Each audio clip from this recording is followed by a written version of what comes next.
শিক্ষাই মুসলিম জাতির মেরুদণ্ড।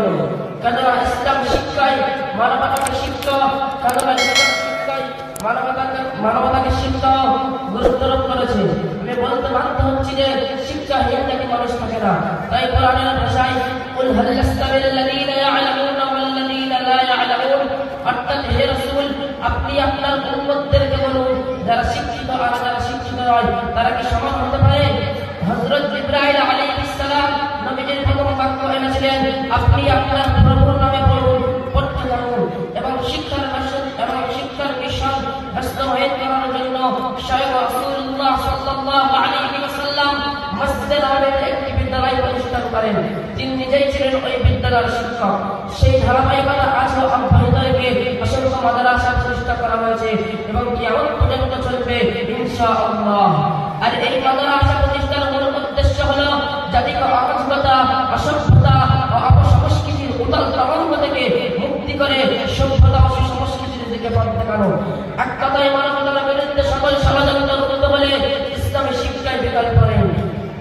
প্রিয় সুধী, পশ্চিমা দেশ তথা মুসলমানের দুশ্মনদের একটাই লক্ষ্য, যদি পৃথিবী থেকে ইসলামের আলোকে নিশ্চিহ্ন করতে হয় তাহলে মাদ্রাসা শিক্ষাকে বন্ধ করতে হবে, তাহলে তা বাস্তবায়ন করা সম্ভব।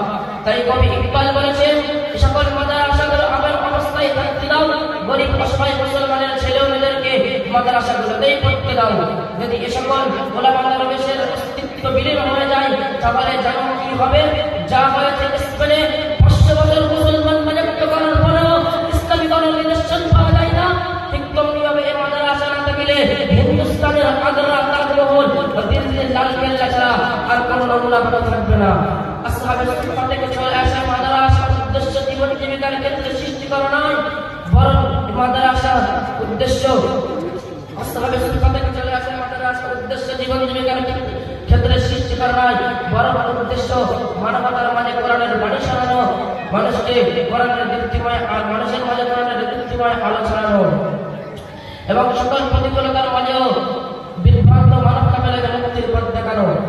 1857 সালে সিপাহী বিদ্রোহের পর বিপ্লবীদের অপর নির্মম নির্যাতন শুরু করে যখন তারা প্রতিবাদ করে ষড়যন্ত্র আলেমদের অপর এবং অত্যাচারে স্টিম রোলার চালায়, তাদের কাউকে ফাঁসির কাষ্ঠে ঝোলানো হয় এবং কাউকে জেলে ভরা হয়, কাউকে পাল্টানে জেলে নির্বাসন দেওয়া হলো। এইভাবে আমাদের পৌঁছায় আলেম ওলামাদেরকে হত্যা করা হয়। এর মুহূর্তে তারা এক মুহূর্তের জন্য পিছু হয়নি, আন্দোলন ছাড়েনি, কেননা তারা জানে উপমহাদেশে ইমান আকিদা সুরক্ষা করতে, দ্বীনের দাঈয়া মুবাল্লিগ তৈরি করতে এবং ইসলামের প্রত্যেকটা নিদর্শন তথা ইসলামের আদর্শকে টিকিয়ে রাখতে প্রয়োজন ইসলামী মাদ্রাসা। তাই এই মহান উদ্দেশ্যকে সামনে রেখে 1866 সালে প্রতিষ্ঠা করা হলো প্রথম কওমি মাদ্রাসা দারুল উলুম দেওবন্দ। ইসলাম মানব জাতির জন্য সর্বকালীন ও সর্বজনীন জীবন বিধানের নাম। জন্ম থেকে মৃত্যু পর্যন্ত বার্ষিকের কোণ থেকে আন্তর্জাতিক পরিমণ্ডলের জানা অজানা এমনকি ব্যক্তি জীবনের অতি তুচ্ছ বিষয় থেকে সমাজ জীবনের অতি গুরুত্বপূর্ণ বিষয় পর্যন্ত এমন কোনো কিছু নেই যার শীর্ষ শিক্ষা ইসলাম দেয়নি।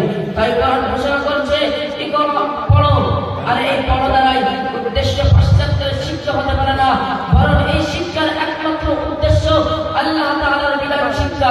বিসমি রাব্বিকাল্লাযী খালাক, প্রভুর নামে যিনি তোমায় সৃষ্টি করেছেন। আর এই শিক্ষা প্রত্যেক মুসলমানের উপরে ফরজ।